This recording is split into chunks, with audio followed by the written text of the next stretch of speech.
Tahukah kalian, pentingnya mengetahui proses transport melalui membran sel dalam kehidupan kita sehari-hari? Pemahaman tentang transportasi pada membran sel dapat membantu kita mengatasi permasalahan yang ada dalam kehidupan, seperti dalam bidang pertanian, kedokteran, pangan, dan masih banyak lagi yang lain. Yuk simak video berikut ini. Halo sahabat rumah belajar, berjumpa dengan saya, Kadek Pramyogi. Sudah siap untuk menyimak materi kali ini? Kita akan bersama-sama belajar tentang transportasi pada membran sel. Sahabat rumah belajar pasti sudah mengetahui contoh proses transportasi pada membran sel dalam kehidupan di sekitar kita. Apa coba sahabat? Ya, benar sekali. Salah satunya adalah pada proses penyerapan unsur hara oleh akar tumbuhan. Tahukah sahabat rumah belajar, bagaimanakah proses transportasi tersebut bisa berlangsung? Dalam video pembelajaran kali ini, sahabat akan belajar untuk mendeskripsikan struktur membran sel, kemudian mempelajari berbagai mekanisme transport melalui membran sel, dan yang terakhir dapat menganalisis transportasi, difusi, dan osmosis. Nah, sekarang mari kita bahas satu persatu. Sebelum kita membahas transportasi pada membran sel, ada baiknya kita melihat dulu bagaimanakah struktur membran sel tersebut.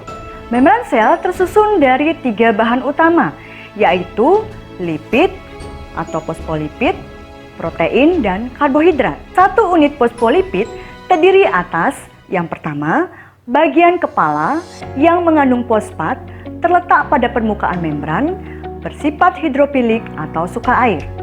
Yang kedua, bagian ekor yang mengandung asam lemak yang tersembunyi di dalam membran dan bersifat hidrofobik atau tidak suka air. Sekarang setelah sahabat rumah belajar mengetahui struktur dari membran sel, dapatkah sahabat menyebutkan bagaimanakah sifat dari membran sel tersebut?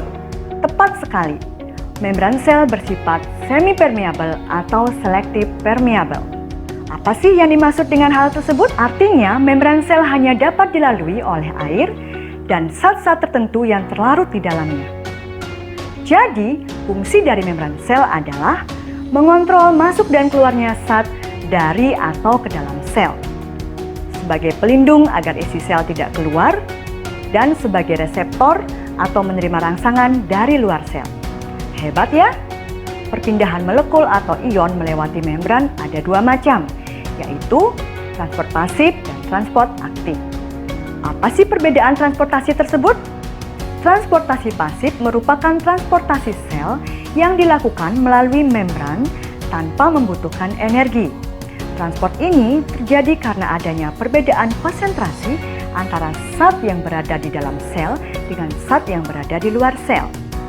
Sedangkan transport aktif adalah transport zat melalui membran yang melawan gradien konsentrasi atau dari konsentrasi rendah ke konsentrasi yang lebih tinggi, sehingga memerlukan energi. Nah, energi yang diperlukan itu berupa ATP atau adenosin trifosfat. Transport pasif terdiri dari difusi, osmosis, dan difusi terfasilitasi atau difusi terbantu. Difusi adalah proses pergerakan partikel molekul, ion, gas, atau cairan dari konsentrasi tinggi ke konsentrasi yang lebih rendah, baik melalui membran atau tidak melalui membran, hingga tercapai suatu keseimbangan. Osmosis adalah proses bergeraknya molekul pelarut atau air dari larutan dengan konsentrasi rendah atau hipotonik ke larutan dengan konsentrasi yang lebih tinggi atau hipertonik melalui selaput selektif permeable. Sedangkan difusi terfasilitasi atau terbantu adalah difusi yang dapat dipermudah oleh protein spesifik yang membentuk saluran protein dan protein transport pada membran sel. Bagaimana halnya dengan transport aktif? Transport aktif terdiri dari pompa ion, kotransport, eksositosis, dan endositosis. Pompa ion adalah transport ion melalui membran dengan cara melakukan pertukaran ion dari dalam sel dengan ion di luar sel. Sedangkan kontransport adalah transport aktif dari zat tertentu yang dapat menginisiasi transport zat terlarut lainnya. Pada eksositosis, vesikula yang berisi makromolekul dari badan Golgi dipindahkan oleh sistoskeleton untuk bergabung dengan membran plasma, Kemudian vesikula menumpahkan isinya keluar sel. Pada endositosis, makromolekul dikelilingi oleh membran plasma yang melipat membentuk vesikula, kemudian vesikula tersebut masuk ke dalam sel. Bagaimana dengan peristiwa difusi dan osmosis? Sudah pahamkah sahabat perbedaan dari kedua peristiwa tersebut? Kalau ada yang masih belum jelas, begini prinsipnya. Yang berpindah pada peristiwa difusi adalah zat terlarut. Sedangkan pada osmosis yang berpindah adalah pelarut atau air. Kedua peristiwa itu sama-sama berpindah dari konsentrasi tinggi ke konsentrasi rendah. Osmosis adalah peristiwa berpindahnya molekul pelarut atau air dari larutan dengan konsentrasi rendah atau hipotonik, di mana konsentrasi air tinggi, konsentrasi zat terlarutnya rendah, ke larutan dengan konsentrasi yang lebih tinggi atau hipertonik, di mana konsentrasi air rendah, konsentrasi zat terlarut tinggi. Sampai di sana, sudah jelaskah sahabat rumah belajar? Demikianlah video pembelajaran kita kali ini. Semoga video ini memberikan manfaat untuk sahabat semua.